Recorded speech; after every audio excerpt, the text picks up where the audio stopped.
বড় সুখবর, pay commission ও report এই সরকার করেছে। পে স্কেল প্রজ্ঞাপন এই সরকারই দিবে বললেন প্রধান উপদেষ্টা।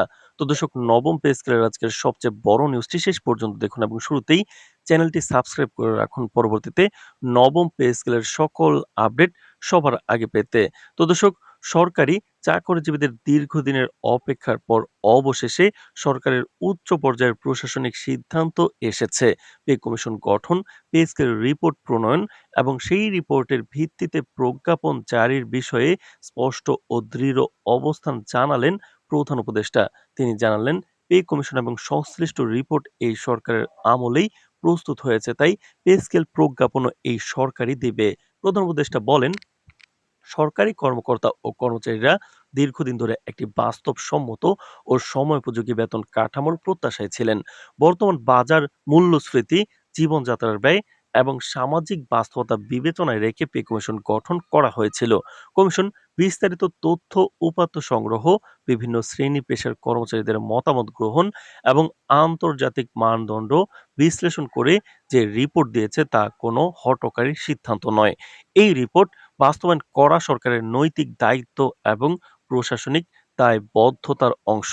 তিনি আরো পরিষ্কার করে বলেন, নির্বাচনকালীন সময়ে পে স্কেল প্রজ্ঞাপন দেওয়া হবে কিনা এই প্রশ্নকে ঘিরে বিভ্রান্তির চেষ্টা করা হচ্ছে, কিন্তু সরকার মনে করে জনগণের জনকল্যাণমূলক সিদ্ধান্ত কোনো বিশেষ সময়ের মধ্যে সীমাবদ্ধ থাকতে পারে না।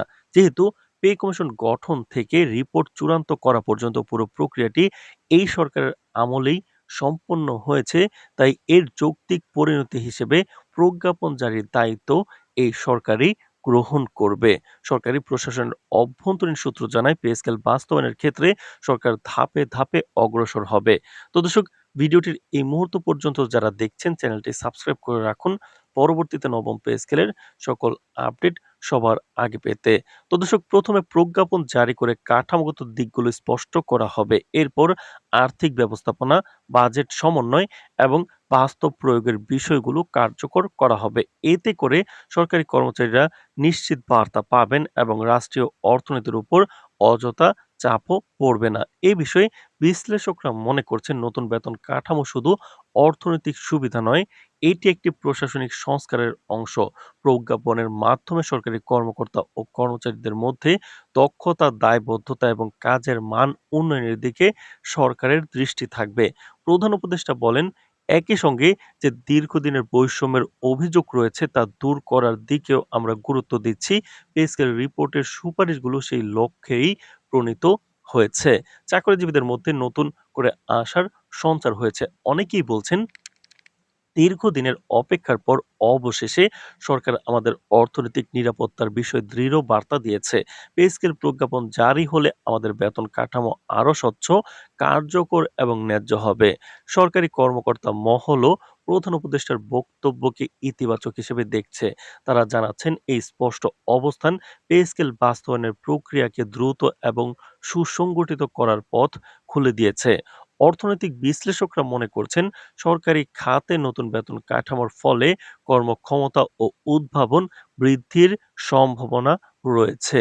রাজনৈতিক মহলও বিষয়টি নজরে রেখেছে। নির্বাচনের আগে কর্মচারীদের আর্থিক নিরাপত্তার বিষয়ে যে অস্পষ্টতা তৈরি হয়েছিল তা অনেকটাই দূর হয়েছে। বিশ্লেষকরা বলছেন, সরকার এই উদ্যোগের মাধ্যমে জনগণের আস্থা পুনঃস্থাপনের পাশাপাশি প্রশাসনিক দায়বদ্ধতা প্রমাণ করতে চাইছে। তো দর্শক, ভিডিওটির এই মুহূর্ত পর্যন্ত যারা দেখছেন চ্যানেলটি সাবস্ক্রাইব করে রাখুন পরবর্তীতে নবম পে স্কেলের যে কোনো গুরুত্বপূর্ণ আপডেট সবার আগে পেতে। তো দর্শক, সব মিলিয়ে বলা যায়, পে কমিশন গঠন থেকে রিপোর্ট প্রণয়ন এবং প্রজ্ঞাপন জারির দায়িত্ব গ্রহণ করে অন্তর্বর্তী সরকার একটি সুস্পষ্ট বার্তা দিয়েছে। সরকারি কর্মচারীদের ন্যায্য অধিকার, আর্থিক নিরাপত্তা এবং কর্ম পরিকল্পনার স্বচ্ছতা নিশ্চিত করতে তারা প্রতিশ্রুতিবদ্ধ। এখন সকলের নজর শুধু এক জায়গায়, কবে নাগাদ সেই প্রজ্ঞাপন প্রকাশ পায় এবং নতুন পে স্কেল বাস্তবায়নের পথ আনুষ্ঠানিকভাবে শুরু হয়। তো দর্শক, নবম পে স্কেল বাস্তবায়ন এবং রিপোর্টের যাচাই বাছাই সংক্রান্ত যে কোনো গুরুত্বপূর্ণ আপডেট আমরা নিয়মিত সবার আগে আপনার কাছে পৌঁছে দিব। সুতরাং চ্যানেলটি সাবস্ক্রাইব করে রাখুন। আজ এ পর্যন্তই, ধন্যবাদ।